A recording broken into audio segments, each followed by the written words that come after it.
Hola, un saludo para todos. Hoy les traigo la propuesta de que revisemos juntos la actualización de la guía de manejo clínico del paciente con dolor torácico. Ustedes saben que de forma rutinaria retomamos las guías que se han ido desactualizando y en los RCM las compartimos. Dado toda la contingencia, hemos optado por que ustedes vean desde sus casas estas actualizaciones y posteriormente podamos evaluarlas juntas. Y hoy hemos seleccionado la de dolor en el pecho adultos porque era una guía que estaba realmente desactualizada desde hace varios meses y que constituye una parte fundamental para la atención de los pacientes en nuestra clínica. El objetivo entonces, cuando revisamos la guía de dolor torácico, es que unifiquemos los criterios clínicos para el enfoque de los pacientes, tanto para el diagnóstico y el tratamiento integral de los pacientes que consultan con dolor en el pecho. Es decir, todos aquellos que con este motivo de consulta están en urgencias, en los servicios de hospitalización o incluso en consulta externa o en la unidad de cuidados coronarios e intensivos. Por tanto, la propuesta con esta guía es que el alcance de ella es para todos los servicios de adultos que involucren el manejo de pacientes, tanto hospitalización, consulta y las unidades de cuidados intensivos y coronarios. ¿Por qué tenemos que revisar esta guía? ¿Por qué es tan importante que nos vayamos actualizando en el tema? Porque miren, este es el perfil epidemiológico para nuestra sede de Robledo para el año 2019 y ustedes saben que por motivo de consulta y por el tipo de diagnósticos que nosotros los médicos consignamos en el CIE-10 cuando ingresa el paciente, el dolor de pecho no especificado es la principal causa de consulta en el servicio de nosotros.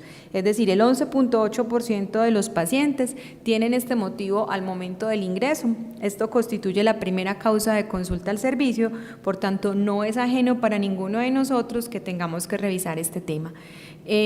Siempre que hablamos del tema tenemos controversias. Hemos tenido hasta la duda de si requerimos mantener una guía de dolor torácico como tal, sobre todo porque hace nada, el año pasado actualizamos entre todos la guía de síndrome coronario agudo con y sin elevación del ST, entonces cualquiera diría, pues ¿por qué vamos a hacer una guía aparte si está abarcada dentro de los otros temas? Y aquí ya ustedes están viendo la razón por la cual de alguna manera hay que tener una guía por aparte que hable solamente del enfoque de dolor torácico. Listo. Es decir, esto está soportado en la fórmula como nosotros consignamos el diagnóstico de ingreso. Yo sé que ustedes me dirán, pero Cata, finalmente todos van a quedar rotulados, bien sea como angina inestable, como infarto con o sin elevación del ST, pero lamentablemente mientras tengamos este motivo de consulta tenemos que seguir teniendo una guía que hable específicamente del enfoque del paciente con dolor torácico. La identificación de la evidencia la hicimos como la hemos realizado siempre para la actualización de las guías, una búsqueda de guías de manejo clínico tanto en inglés como en español relacionadas con dolor en el pecho y de ellas pues buscamos la que cumpla con el objetivo planteado. Entonces yo les tengo que decir hoy que lo que finalmente concluimos es que hicimos nuevamente una adaptación de guías, la guía que estaba previamente en la institución y que estaba disponible de consultar en eSolution, era una guía actualizada según las guías NICE para el 2010, que era la que se había logrado encontrar que cumplía con los objetivos de nosotros, y para este año nuevamente se adapta la guía porque tuvo una actualización en 2016 y 2019, por tanto cumple con los criterios que nosotros requerimos. Si ustedes tienen alguna duda con respecto a la guía de la cual se hizo el trabajo, pueden consultarla, está disponible en la página NICE, y acá les traje también cómo ellos gradúan los niveles de evidencia. Ustedes saben que los británicos son supremamente exigentes en cómo se evalúan los niveles de evidencia y tienen un plus con respecto a otras guías, y es que ellos son muy juiciosos en la evaluación de costos. Por eso ahorita les voy a hablar un par de puntos importantes con respecto a este tema, pero acá están disponibles y van a quedar disponibles para ustedes si desean consultarla, la actualización 2016 con los cambios 2019, y que finalmente es la guía que se ha adaptado para el manejo institucional. Entonces yo quiero traerles un par de cosas importantes con respecto al enfoque del paciente con dolor torácico, y de ahí quiero mostrarles, para que sea muy práctico esta charla, cuáles fueron los puntos que se actualizaron y que ustedes lo puedan tener presentes cuando revisen el tema. Entonces recuerden que cuando uno habla de dolor torácico, pues va a evaluar un paciente con un síndrome clínico que atrae consigo un montón de diagnósticos diferenciales y que posiblemente es lo más complejo del enfoque desde el servicio de urgencias, donde el segundo fundamento y pilar del enfoque es el electrocardiograma. Y por último, la medición de biomarcadores, que importa y que es bastante relevante en nuestro medio, porque finalmente es el que nos va a aclarar la duda diagnóstica entre angina inestable e infarto sin elevación del ST. Un segundo punto fundamental cuando revisamos este tema es cuál es el tratamiento médico que vamos a ofrecer y finalmente, y no menos importante, es qué tipo de estrategia vamos a indicarle al paciente, es decir, temprana versus conservadora, para evaluar finalmente si tiene o no tiene enfermedad coronaria.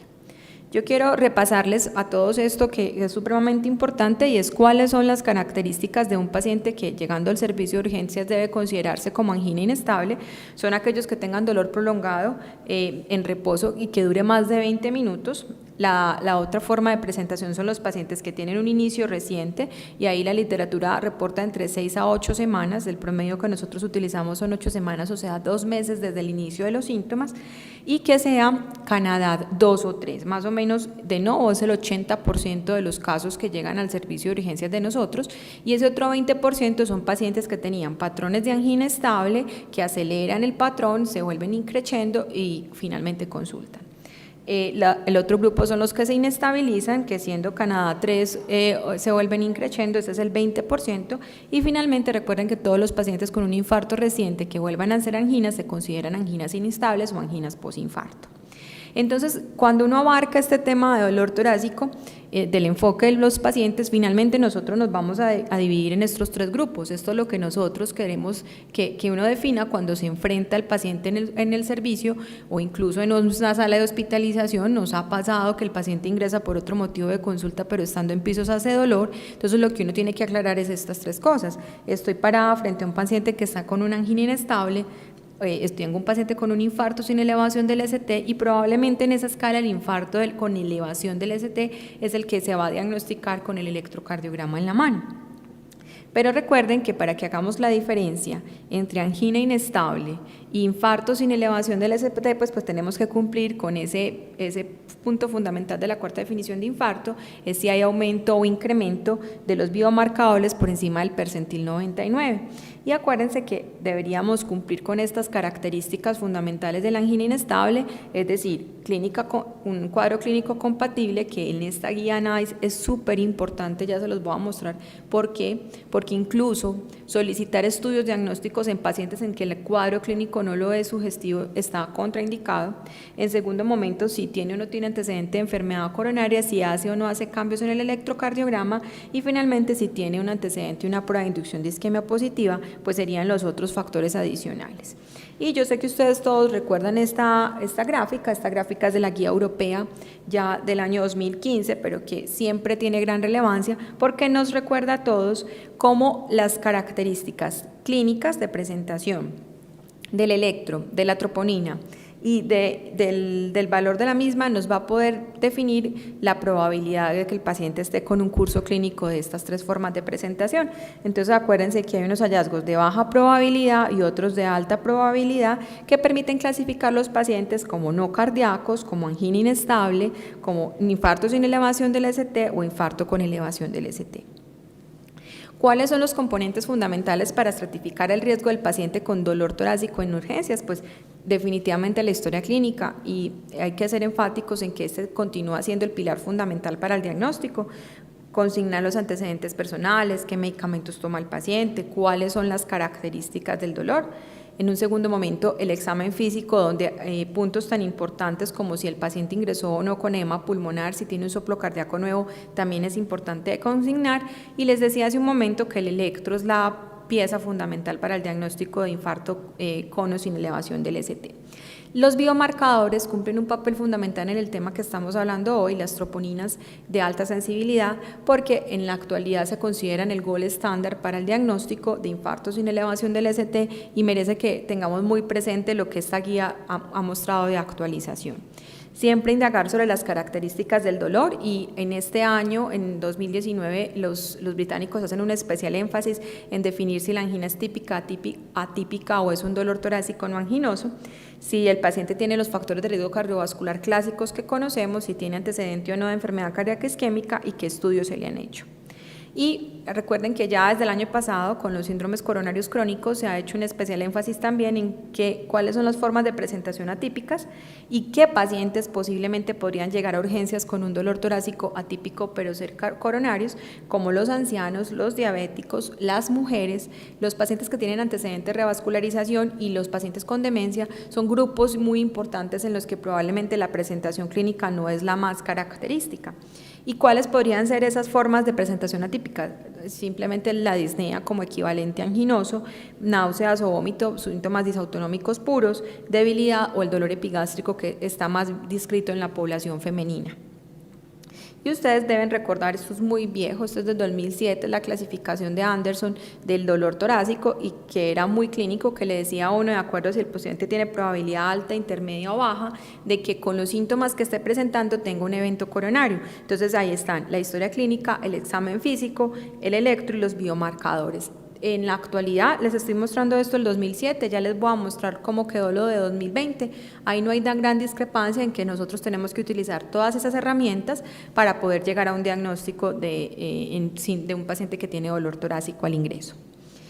Esta es una de las primeras cosas importantes y desde hace varios años en la clínica hemos tratado de trabajar con tener una escala de riesgo al ingreso de urgencias que podamos hablar en el mismo idioma todos con respecto a qué probabilidad tiene el paciente de tener un evento coronario agudo con los síntomas que está consultando. Este es el HARD score que, como les voy a mostrar ahorita, lo hemos venido implementando desde que empezamos a utilizar troponinas de alta sensibilidad y que en la actualidad las guías ahí sustentan su uso con respecto a que deberíamos tener una valoración del riesgo desde el momento del ingreso a urgencias. Recuerden que el HARD es por la H de historia, L de electrocardiograma, la A de edad, el R de factores de riesgo cardiovascular y la T de troponina. Y para cada una de ellas este score da un valor diferente, permitiéndonos decir que uno obtiene un riesgo a 6 meses de desenlaces MACE entre 0 a 3 puntos del 0.9 al 1.7%, si el paciente tiene 4 o 6 puntos del 12 al 16% y si el paciente tiene más de 6 puntos, 7 o más, del 50 al 65%. De acuerdo a estas características, uno podrá tomar la decisión en el enfoque del paciente que está consultando el servicio de urgencias con dolor torácico, la indicación o no de biomarcadores y efectivamente otras pruebas adicionales. ¿Listo? Con respecto al examen físico, ustedes saben que siempre estamos buscando el estado hemodinámico, si hay signos de entrada que hablen de un compromiso hemodinámico por el evento agudo y si hay otras causas, esto no se nos puede olvidar siempre que uno enfoca al paciente con dolor torácico, otras causas diferentes de ese dolor. El tercer pilar, entonces, historia, ya dijimos si utilizar o no el score de riesgos que ya sugerimos cuál. Y por último, el electrocardiograma sería el tercer pilar, es herramienta fundamental. Recuerden que la toma seriada y la extensión del electrocardiograma a otras derivadas, estamos hablando de las derivadas derechas para hablar de la extensión al ventrículo derecho, de las posteriores, si uno piensa que el paciente tiene un infarto inferobasal o simplemente repetir seriadamente el electrocardiograma siempre aportará muchísimo en el enfoque del paciente con dolor torácico. Siempre que reaparezca el dolor o el paciente tenga un cambio en la condición clínica, uno debería tener una medición nueva de un electrocardiograma. Acuérdense que el síndrome coronario agudo no se excluye si el paciente tiene un EKG normal, porque ahí el biomarcador entraría a ser la última parte fundamental del diagnóstico y siempre que hay duda, repetir. Y la cuarta parte que vamos a hacer énfasis ahorita en la guía es con respecto a los biomarcadores. Dijimos que tomar una muestra de sangre, bien sea para una troponina I o T, en el caso de la que tengamos disponible nosotros, es fundamental y evaluar el protocolo del laboratorio que estamos utilizando en este momento es de relevancia para todos los clínicos que trabajamos en nuestra institución porque nos permitirá guiarnos a través del tiempo de qué es lo que debemos hacer con los pacientes. Recuerden que la troponina ultrasensible puede estar detectable desde el 50 hasta el 90% de los individuos sanos. Esto ha hecho que esto tenga una gran implicación clínica que la hemos discutido siempre en estas reuniones con respecto a que existen otras causas de elevación que tenemos que tener presentes en el momento de su interpretación, como si es un paciente, por ejemplo, con COVID-19. La exactitud de la prueba permite siempre una rápida confirmación o un rápido descarte, pero para nuestra población, ¿qué es tan importante? Que acuérdense que hay muchas causas de elevación del biomarcador que hacen que nuestra aproximación diagnóstica tiene que ser muy certera desde urgencias y la idea no es que no la pidan, sino que si uno la va a pedir sepa a qué se va a enfrentar, porque el paciente con falla cardíaca, con una emergencia hipertensiva, que está en un estado crítico como un shock, por ejemplo, los pacientes con miocarditis, la cardiomiopatía por Takotsubo, las enfermedades estructurales de base de los pacientes como por ejemplo la estenosis aórtica, entre otras. Todas estas que ven enumeradas aquí tienen la posibilidad de que tengan elevado el biomarcador y que nos confundan si es que de entrada no estamos sabiendo, no estamos definiendo para qué estamos pidiendo el biomarcador. Aquí les traigo una cosa importante que siempre hay que hacer énfasis, es que en los pacientes con disfunción renal la elevación de la troponina no debe ser atribuida simplemente al falso positivo, siempre hay que pensar que los renales tienen alto riesgo de enfermedad coronaria, eso no se nos puede olvidar. Y por último, los pacientes que tienen cardiopatía hipertensiva, enfermedad coronaria crónica, pues evidentemente pueden tener la elevación y es nuestra interpretación de la misma la que va a permitir el estudio adicional del paciente. Acuérdense que nosotros viramos ya hace más de un año a las troponinas de alta sensibilidad o ultrasensibles, que hemos virado una troponina I a una troponina T, pero lo importante es que ustedes siempre consulten en el laboratorio lo que estamos haciendo en la actualidad y los algoritmos que quedan consignados ahí. Con eso lo que se ha demostrado en la literatura es reducir un retraso en el diagnóstico y por otro lado, pues evidentemente va a permitir que nosotros podamos hacer una aproximación a los diagnósticos diferenciales. Hay algoritmos de 0 y 3 horas, 0 y 1 hora, cada institución aplica la propia y se recomienda las troponinas ultrasensibles definitivamente por encima de las convencionales. Lo otro que uno hace luego del enfoque inicial con estas herramientas que les acabo de mostrar, pues es la valoración del riesgo. Aquí están los criterios clínicos, electrocardiográficos y el uso de biomarcadores y las escalas de predicción que ustedes tienen presentes, que esto no ha cambiado, donde están tanto Grace como TIMI, cada una de ellas da un enfoque, probablemente la más en las guías colombianas de síndrome coronario agudo, las que están demostradas utilizar son Grace. Nosotros, como tenemos tiempos tan cortos de intervención de nuestros pacientes, probablemente tanto TIMI como Grace nos puede dar un rendimiento diagnóstico similar. Y una vez uno ha hecho este enfoque, pues pasa al tratamiento del paciente con el uso de beta bloqueadores, terapia antiagregante, anticoagulación, estatinas y si va a llevar o no el paciente a una estratificación invasiva. Como la guía que estamos actualizando en este momento es la de enfoque del paciente con dolor torácico, probablemente vamos a ir hasta ese punto porque el tratamiento irá dirigido una vez uno ya ha establecido el diagnóstico del paciente. Y también es importante que recordemos pues, las implicaciones que tienen estos pacientes, el tipo de monitorización, si deben o no deben trasladarse a la unidad de cuidados coronarios, dentro de ellos si hay exacerbaciones o no del síntoma, cómo está la presión, cómo está la frecuencia cardíaca, cómo está la pulsoximetría, siempre que se requiera repetir el electro. Y estas son las recomendaciones para infartos sin elevación del ST que realmente no han cambiado con respecto a angina inestable, excepto hay que individualizar el paciente, anginas intratables, pacientes con requerimiento de vasodilatadores endovenosos, pero de lo contrario podrían estar en un piso de hospitalización sin monitoreo rutinario del ritmo, no así los pacientes con un infarto con elevación del ST o sin elevación del ST que deberían de estar en la unidad. Entonces, de esto inicial que les quería mostrar del enfoque que todos conocemos del paciente con dolor torácico y que es la guía a la que nos hemos adaptado, que es la guía NICE, ¿qué hay de nuevo? ¿Qué van a ver de nuevo en este cambio? Pues yo se los traje subrayados, el resto del texto lo pueden consultar, les traje aquí lo que ha cambiado y qué es lo que van a tener que tener presente. Con respecto a la evaluación intrahospitalaria para pacientes con sospecha de síndrome coronario agudo, hay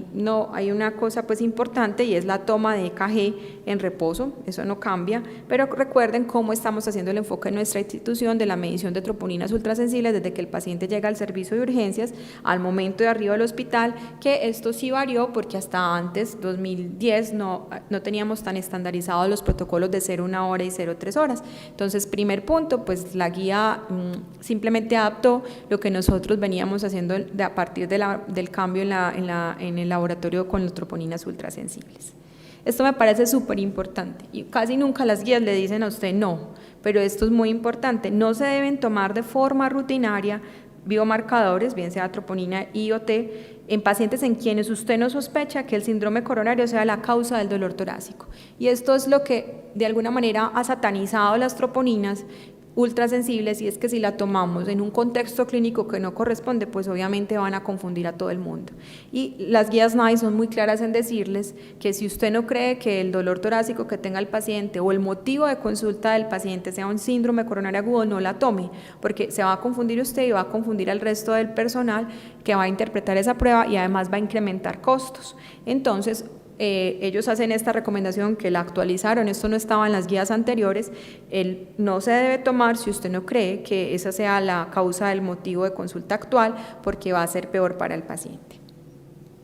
Y hacen la recomendación que les decía ahorita en la introducción, que para los pacientes que tienen riesgo moderado a grave para un síndrome coronario agudo, que usted la pudo haber definido en este caso con el HART score del riesgo que tiene el paciente de un síndrome coronario agudo, pues se debe realizar la medición de una troponina y o T ultrasensibles, ya depende de cada institución, según la guía institucional para síndrome coronario agudo y según lo recomendado por el laboratorio institucional para su interpretación. Recuerden que lo que es importante con la utilización y la implementación de troponinas ultrasensibles es que lo que hacíamos antes con las convencionales de hablar de deltas del 20%, etcétera, ya no entran en uso, sino que aquí se definen por valores absolutos. Entonces yo no les traje puntos de corte porque es claro que cada institución, y en este caso la nuestra, de acuerdo con la troponina que está aplicando, tiene estandarizados los puntos de corte, y ustedes pueden ver en el sistema cuando entramos a leer la troponina cuáles son los puntos de corte para su interpretación, porque son valores absolutos y ya no son deltas de porcentaje.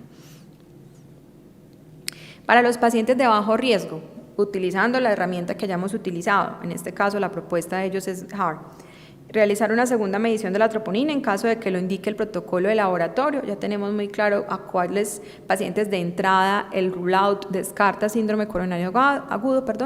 cuáles de entrada hay un rule in, es decir, este paciente tiene un infarto sin elevación del ST, pero recuerden la zona de observación, el requerimiento de tomar una segunda troponina, que ellos lo dicen de acuerdo a lo que haya puesto su laboratorio. Y considerar solamente una medición única en caso de que de entrada sea negativa al momento de presentación, en cuyo caso la estrategia de rule out, que posiblemente es la que nosotros recurrimos en el servicio de urgencias, sea de gran utilidad porque me permite descartar ese diagnóstico inicial y posiblemente de una manera segura enviar a ese paciente a la casa. Esto llama la atención, pero es importante, es la primera vez que lo ponen. Ellos dicen, usted tiene que explicarle a su paciente cómo le salió el biomarcador y decirle con claridad que una primera medición positiva, dado las características diagnósticas y el rendimiento diagnóstico de las troponinas, puede ser que con una sola biomarcador positivo usted no tenga un infarto agudo del miocardio. O sea, es acercarse al paciente, decirle su troponina es detectable, hay que tomar una segunda muestra. Yo sé que esto parece como que es muy obvio y que lo hacemos de rutina, pero miren que es importante que lo hagamos, explicarle al paciente por qué lo estamos sangrando por segunda vez. Y estas cosas las actualizaron. Yo, sin embargo, creo que todos estamos muy conscientes de que la interpretación de la troponina debe tener en cuenta muchas cosas, pero estas son las recomendaciones que van a quedar en la guía. Pues presentación clínica, esto corresponde o no, como hablábamos en un principio, a una forma típica, o definitivamente no la debo ni pedir porque no creo que sea un síndrome coronario agudo, al tiempo desde el inicio de los síntomas, que eso sí no ha variado, a los hallazgos del electrocardiograma, a la probabilidad pretest que el paciente tenga de infarto, al tiempo de evolución desde que el paciente inició con los síntomas, a la probabilidad de tener crónicamente elevada las tropos, y acuérdense que desde que entró en uso el uso del término de síndrome coronario crónico, tenemos que tener muy presentes qué pacientes pueden tener ese biomarcador crónicamente elevado, y al percentil 99. Con respecto al diagnóstico, esto se actualizó. Cuando se haga el diagnóstico de infarto, utilice la definición universal de infarto, ya se los decía. Esta es la elevación o caída de los biomarcadores, preferiblemente la troponina, con al menos un valor por encima del percentil 99, junto con los siguientes hallazgos. Y aquí lo único nuevo que NICE agregó es que recuerden que uno puede hacer un diagnóstico de infarto en la angiografía con solamente la evidencia de un trombo intracoronario, que eso no estaba en las anteriores. De resto no hay más cambios en la guía que estamos actualizando, pues síntomas de isquemia, cambios en el EKG, desarrollo de Q patológica o una prueba de imagen que compruebe el diagnóstico. Otra recomendación nueva, también que es la primera vez que lo ponen como no hacer, uno no debería utilizar de forma rutinaria pruebas no invasivas llámese prueba de estrés en banda o incluso con imagen en la evaluación inicial de un paciente con dolor torácico agudo. Es decir, la propuesta es que usted enfoque a su paciente desde el servicio de urgencias, defina si requiere o no requiere el biomarcador, si no es necesario porque usted no lo considera, no lo tome, interprete ese biomarcador y solo después de ese enfoque inicial tome la decisión si le va a pedir una prueba de estratificación invasiva con o sin imagen, porque esto evidentemente estaba elevando costos.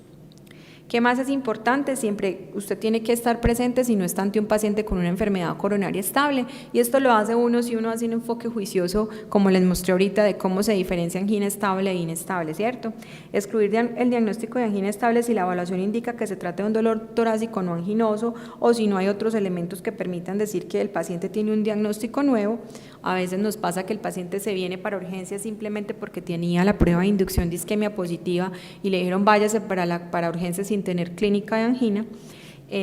angina inestable. Y si la indicación clínica indica la presencia de angina típica o atípica, pues ahí se ofrecerían otros métodos diagnósticos adicionales. Esta guía sacó, y esto es muy importante porque todos trabajábamos antes probablemente guiados por la misma guía de los europeos con respecto a cómo valorar la probabilidad pretest de un paciente con dolor torácico estable. Ellos dicen que evaluar el dolor basado en la probabilidad pretest de enfermedad coronaria utilizando las tablas previas de edad, sexo y características del dolor 93, pues no están recomendadas y lo sacaron de la guía. Si ustedes consultan la guía, en la del 2010 estaba la tablita como nosotros no la sabíamos y ahorita la sacaron, y ellos sugieren que mejor sigamos haciendo un enfoque simplemente basado en la evaluación clínica de las características del dolor, conforme lo veníamos así manejando previamente, es decir, si es típica, atípica o es un dolor torácico no anginoso, cumpliendo 3 características de las que les voy a presentar a continuación para decir que el dolor es típico, 2 atípico y una sola característica es un dolor torácico no anginoso. Eso no ha variado y ellos proponen que es una herramienta más fácil de utilizar, mientras que lo que hacíamos antes no estaba bien valorado en los pacientes que consultaban con un síndrome coronario agudo. Hay que ser siempre basados en la evaluación clínica, definir si el paciente requiere biomarcador, otros estudios o no. Ellos ponen esta recomendación que no estaba antes, considerar realizar estudios adicionales para investigar otras causas de angina, como cardiomiopatía hipertrófica, que es un ejemplo como el electro que les pongo acá, en los pacientes que tienen angina típica, pero baja probabilidad de enfermedad coronaria. ¿Qué es lo que quieren decirnos en esta recomendación? Ojo, ahora de entrada el diagnóstico diferencial del paciente, no estratifique su paciente de forma invasiva de entrada. Si usted lo que cree, por ejemplo, es que con una ecocardiografía podría aclarar si lo que tiene es una cardiopatía hipertrófica. Y esta es otra de las recomendaciones que ellos dicen que sale: no deberíamos ofrecer pruebas diagnósticos a pacientes con dolores torácicos no anginosos en la evaluación clínica, a menos que el electrocardiograma en reposo tuviera cambios como en la LST, en la onda T o en la presencia de onda Q, cuando el dolor es no anginoso. Cuando no cumple sino una sola característica, uno no debería entrar a ofrecer pruebas no invasivas, excepto que el electrocardiograma nos guiara a que el origen de ese dolor torácico sea coronario. Vámonos para el siguiente punto muy importante de esta actualización. Recuerden que las guías NICE y las guías europeas, y esto pues viene con mucha controversia de un par de años para acá, han entrado a recomendar de una manera fuerte el uso de angiotomografía de arterias coronarias como parte del enfoque del paciente con dolor torácico en urgencias. Y para el 2020, ellos dicen que uno debería ofrecer una angiotomografía de arterias coronarias en los siguientes casos. El tomógrafo que sugieren es de 64 cortes. La evaluación clínica sugiere angina típica o atípica, pacientes con dolor no anginoso por evaluación clínica, pero que el electrocardiograma presente cambios en el ST, en la onda T o presencia de ondas Q. Entonces, ha ganado un papel fundamental porque es una herramienta fácilmente disponible en los centros. Se puede utilizar siempre que uno le explique al paciente que esa opción diagnóstica genera radiación, pero de forma segura en términos generales. Va a permitir visualizar de una forma muy importante la anatomía coronaria. Pero claro, yo sé que hemos tenido esta discusión acá cuando estamos todos presentes con respecto a que nos falta lo funcional, pero definitivamente cuando ellos hicieron el análisis, y ustedes pueden consultar la guía NICE de costos y de beneficios del servicio de urgencias de ofrecer angiotomografía a este grupo de pacientes, ellos muestran que tiene un muy buen rendimiento diagnóstico, una muy buena sensibilidad y especificidad.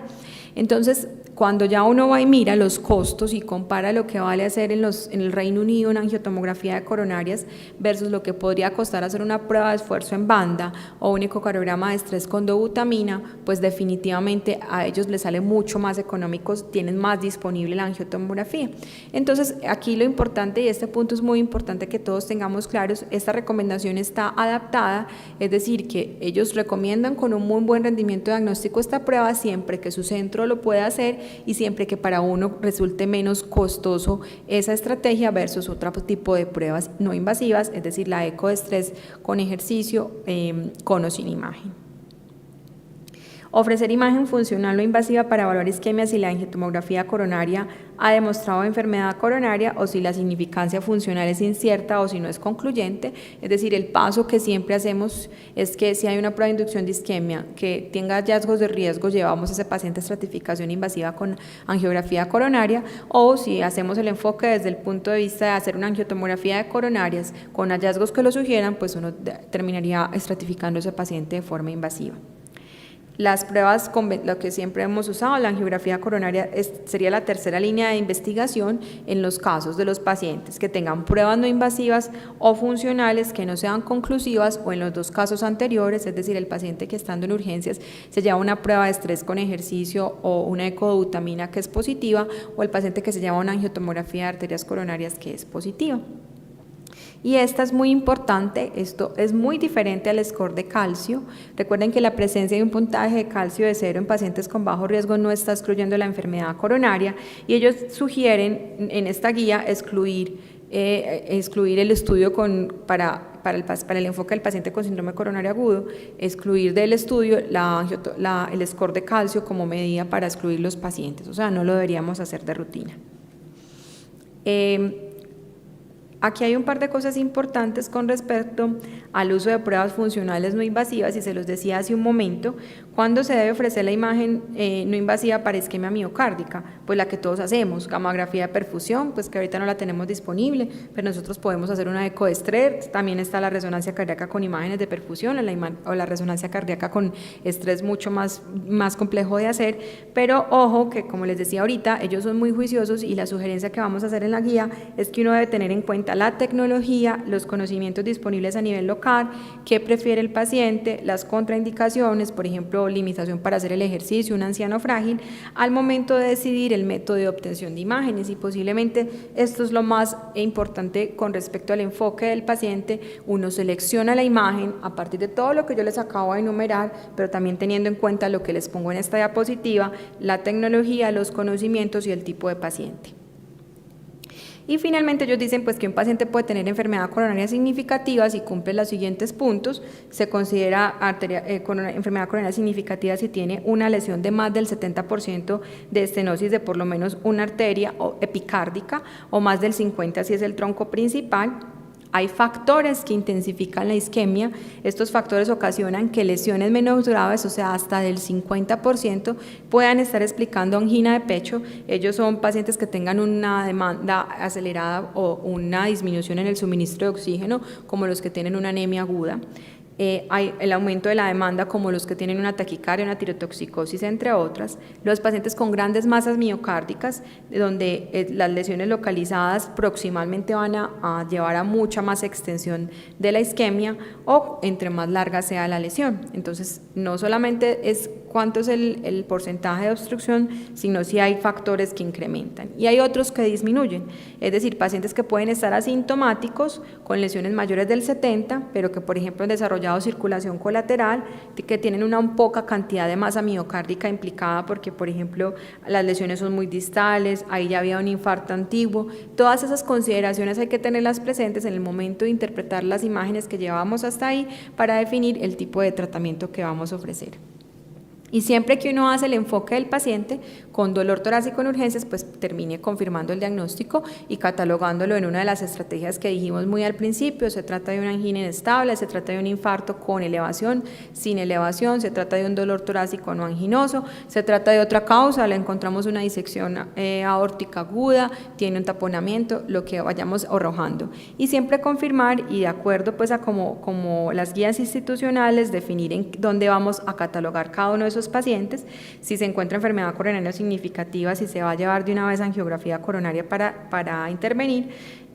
Si encuentra isquemia miocárdica reversible durante la exploración funcional no invasiva, si lo va a llevar a angiografía coronaria. Todo eso dependerá de las estrategias que uno abarque durante el enfoque diagnóstico. Entonces, ya para terminar, les traje las recomendaciones que se van a seleccionar como trazadoras para que ustedes lo tengan presente, que probablemente son las que nos van a hacer en seguimiento. La primera de ellas, que es muy importante, no deberíamos tomar de forma rutinaria biomarcadores para todo el mundo, bien sea troponina I o T, si uno no sospecha que un síndrome coronario agudo sea la causa actual del dolor torácico. Lo segundo, para los pacientes con riesgo moderado a grave, que uno lo puede evaluar a partir de la escala, por ejemplo, el Hard Score, se debe realizar la medición de una troponina I o T e interpretarlo según nuestro protocolo institucional. Esto es lo adecuado. Evaluar siempre el dolor torácico de acuerdo a las características que les dije ahorita. La presencia de 3 o más nos da un dolor típico, una angina típica, la presencia de 2 atípica y la presencia de 1 solo nos diría que es un dolor no anginoso, y estas son las características: sensación opresiva en la parte delantera del pecho, en el cuello, los hombros, la mandíbula, los brazos, esa es una; dolor que se precipita por el esfuerzo es la segunda, y la tercera es el que se alivia en reposo o en nitroglicerina después de los 5 minutos de su uso. Y la cuarta es una cosa muy importante, es el uso cada vez más demostrado en la evidencia y en las guías de la angiotomografía de arterias coronarias en los casos de pacientes con angina típica o atípica, o en aquellos con dolor no anginoso pero que el electro tenga cambios, siempre que nosotros consideremos que ese paciente es el indicado para esa prueba. Entonces yo les dejo hasta acá, esto va a estar disponible para que ustedes lo consulten. Asimismo vamos a tener después una evaluación de y el seguimiento de las recomendaciones trazadoras. Recuerden que si tienen alguna duda me pueden contactar por el correo electrónico, y estamos pues dispuestos a que podamos discutir si hay algún punto que resulte controversial. Muchísimas gracias.